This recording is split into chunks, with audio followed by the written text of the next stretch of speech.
ये क्या है? एक पुष्प है। इसमें आप देख रहे हो यहाँ पर ये वाला एक भाग दिखाई दे रहा है, आपको ये एक भाग दिखाई दे रहा है, देख रहे हो ना? ये उभरा हुआ एक भाग दिखाई दे रहा है, पुष्प का हुआ भाग जिसपे पुष्प टिका हुआ होता है, उस भाग को हम क्या कहते हैं? पुष्पासन कहते हैं। क्या कहते हैं? पुष्पासन। पुष्पासन का मतलब हुआ जिसपे पुष्प का आसन हो, वह क्या कहलाता है? पुष्पासन कहलाता है।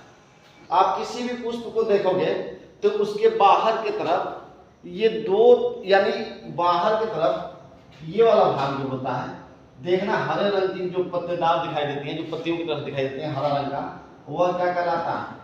वह क्या कहलाता है? बाह्य दल कहलाता है। क्या कहलाता है? बाह्य दल कहलाता है।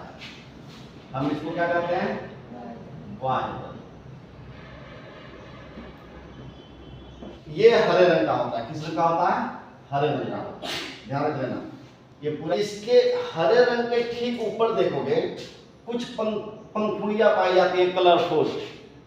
ये कलरफुल जो पंखुड़ियां पाई जाती हैं, इसको हम क्या कहते हैं? दल पुंज कहते हैं। क्या कहते हैं? दल पुंज कहते हैं।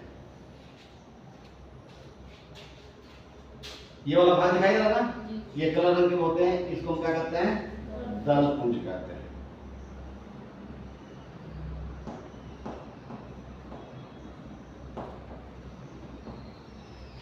इसके बाद बीच में एक जो है आपको उभरा हुआ भाग दिखाई दे रहा है। ये बीच में एक उभरा हुआ भाग दिखाई देता है, ये देख रहे हो ना? ये बीच वाला भाग, ये वाला भाग, इसको हम क्या कहते हैं? अंडाशय कहते हैं। क्या कहते हैं? अंडाशय।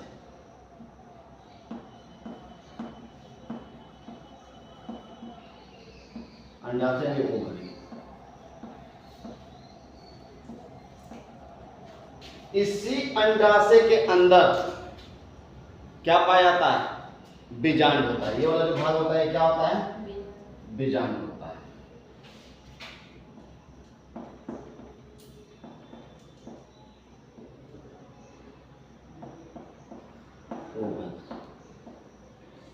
ठीक है ना?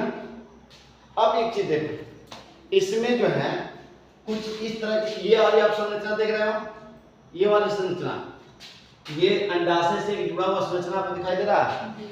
तो ये जो जुड़ा हुआ संरचना होता है, इसको हम क्या कहते हैं? इसको कहते हैं वर्तिका। क्या कहते हैं? वर्तिका कहते हैं, यानी स्टाइल। और ये वाला जो भाग होता है ना बेटा, ये वाला, इसको हम कहते हैं वर्तिका। क्या कहते हैं? वर्तिका। वर्तिका यानी इसको स्टिग्मा कहते हैं। ठीक है? ये बात आपको समझ में आई? और इसमें देखो, यहां पर जो ये वाला भाग होता है और ये जो होता है, इसको परागकोश कहते हैं। क्या कहते हैं? ये वाला भाग को हम क्या कहते हैं? परागकोश कहते हैं।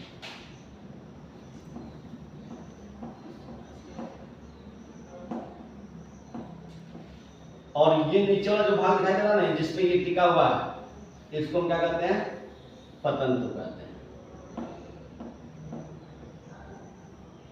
ध्यान देना, ये हमने पुष्प के भाग के बारे में बता दिया, आपने समझ लिया। इधर देखना, इसके प्रत्येक भागों को हमने क्या कर दिया? नाम दे दिया। अब हमें जानना है कि भाई हमें तो पढ़ना क्या है कि पुष्पी पादपों में लैंगिक जनन के लिए दो विपरीत लिंगों की आवश्यकता होगी। तो एक इसमें नर होगा और एक मादा।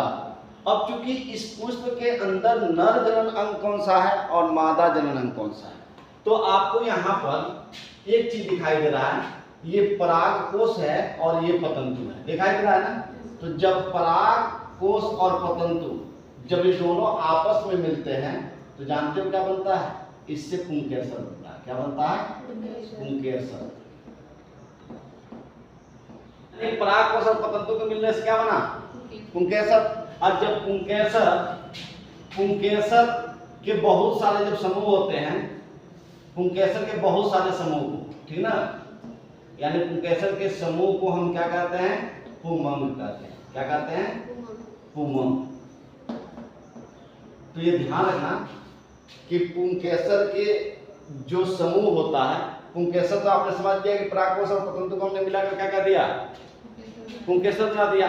और पुंकेसर के बहुत सारे समूह मिले तो क्या बन गया? पुंमक। और ये ही पुंकेसर या पुंमक क्या कहलाता है? पुष्प का नर जनन अंग कहलाता है या नर जननांग कहलाता है। क्या कहलाता है? नर जननांग।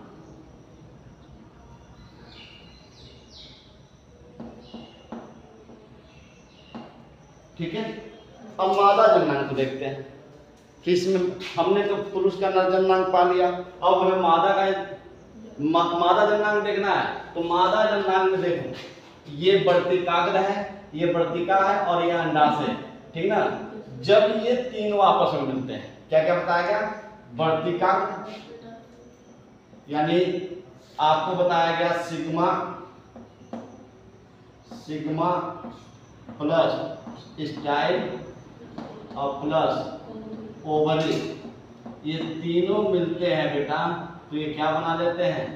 ये बनाते हैं स्त्रीक एसिड बनाते हैं। क्या बनाते हैं? स्त्रीक एसिड। और ये ही स्त्रीक एसिड जो होता है जिसको हम क्या कहते हैं? मादा जननांग।